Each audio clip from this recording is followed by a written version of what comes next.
Hey everybody, Captain Clayface here with another episode of Imma Sculpted. In today's episode, I'll be showcasing the sculpture I made of the character Vecna from the hit show on Netflix Stranger Things.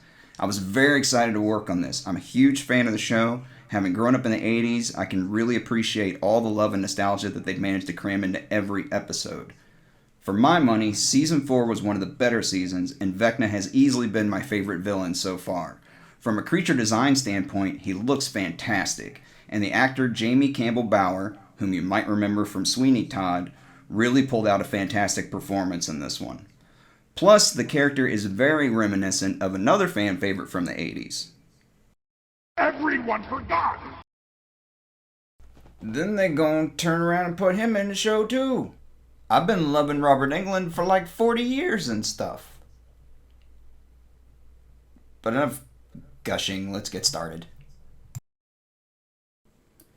For sculpting Vecna, I really wanted to do something different from my usual sculptures, so I settled on recreating parts of his lair where he gets all tentacled up during his dream creep escapades. That little rascal. Using flattened strips of clay, I laid them across the wooden base the same way you would put down an actual wood or paneled floor. This gave me a natural stagger pattern that I could then add detail to later. Adding the wood grain texture to the clay can be tedious because it's such a fine detail, and I'm covering a fairly large surface area, but when I go to paint it, the result is well worth the effort. At least that's what I tell myself when my hands are cramping up like Zelda from Pet Sematary. And I mean the real Pet Sematary, not the one with Mr. Krabs, and definitely not the one they made where they couldn't even kill off the right kid. Lame! Once I was happy with the floor, I went ahead and baked it so nothing could get smudged or damaged while moving forward. Then I needed to clear away a place where the post that he hangs from will be attached. I'll repeat this process for each of the four corners. Keeping the armature light and simple was particularly important for this one because in the finished product he needed to be suspended above the floor by his tentacles, and I couldn't be bothered with any extra weight trying to make wee-wee on my plans.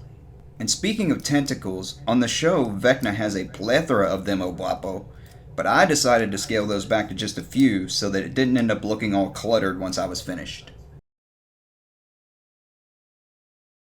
Now that I have my armature looking the way I want, I can start adding my first layers of clay. So I'm going to step out for a few and let the sculpting do all the talking.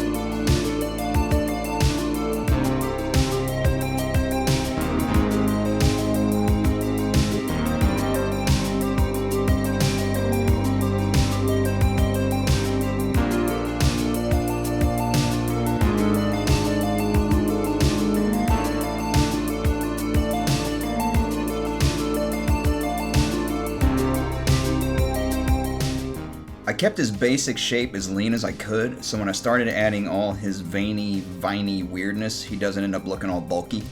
And again, the actual weight of the piece has to be considered as well.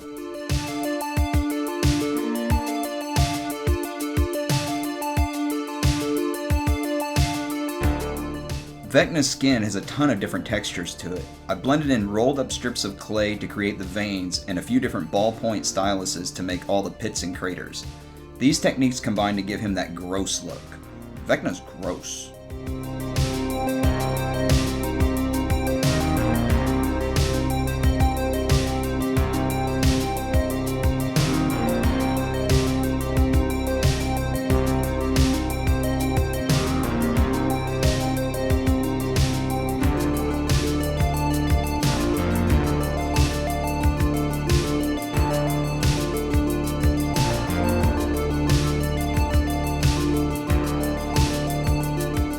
Capturing Vecna's likeness proved to be quite a challenge. I think I sculpted a total of 3 separate heads before finally deciding on this one.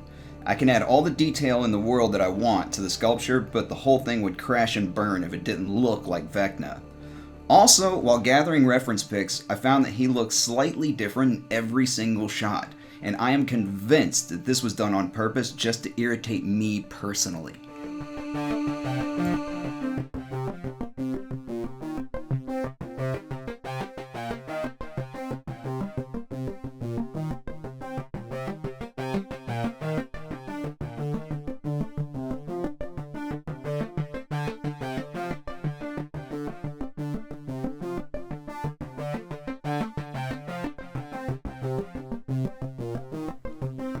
My approach to sculpting his face was to try to make it look like a skull with just a little bit of scarred flesh left on it.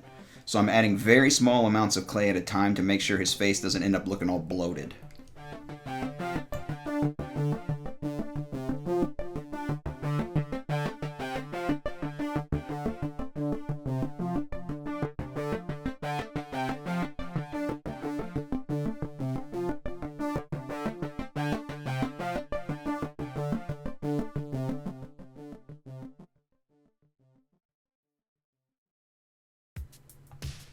I went ahead and baked the finished head before attaching it to the body. For those of you that haven't worked with polymer clay before, you can bake it in a regular kitchen oven at 275 degrees and it only takes around 30 minutes.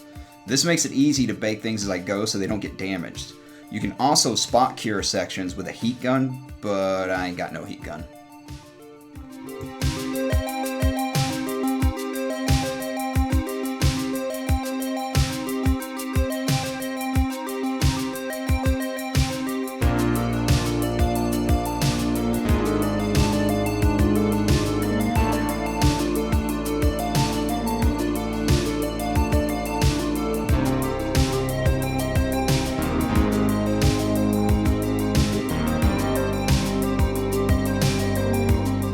The footage I captured while sculpting the right hand ended up being completely unusable. But trust me when I say it was the most awesome spectacle of hand sculpting the world has ever known. It's as if the fates knew you wouldn't be ready for that.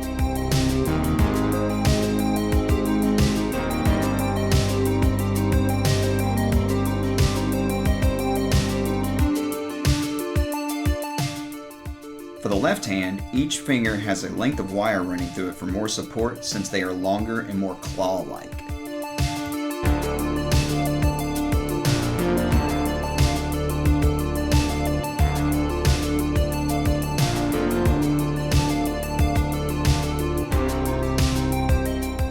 Here I'm attaching the wires to each corner post. These will ultimately support him in place and keep him suspended in the middle of the piece. I fitted the wire ends into pre-drilled holes in the post to help keep them steady.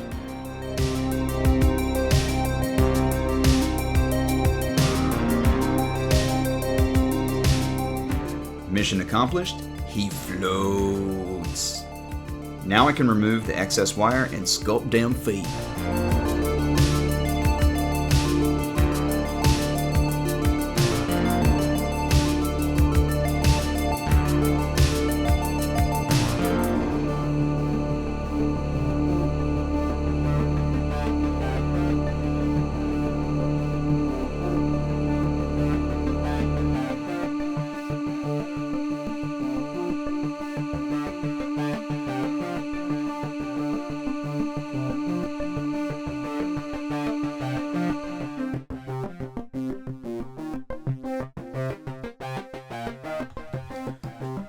I realistically could have just painted the wires, but I thought they would look too smooth, so I just added a thin layer of clay to make them a bit more gnarly.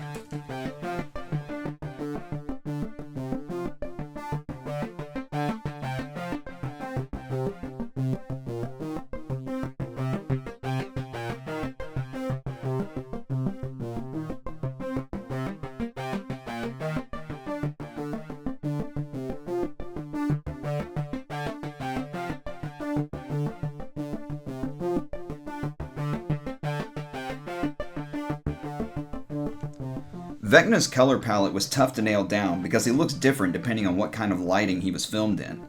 I ended up going with different shades of blue and gray for most of his body and added some fleshy colored highlights for extra grossness.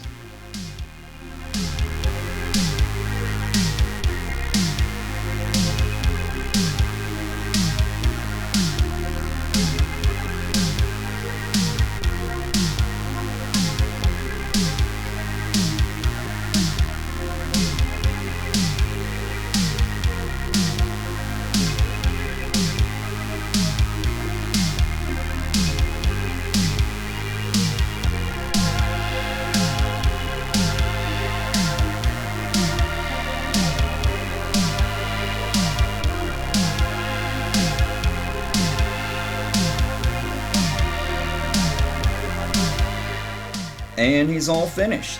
I hope you enjoyed the video. I know I had a ton of fun making it. I mean, it's not every day I get the excuse to write cheesy 80s horror music. Be sure to like and subscribe, leave me a comment if there's anything you'd like to see me sculpt, and I'll see you on the next episode of Imma Sculpted.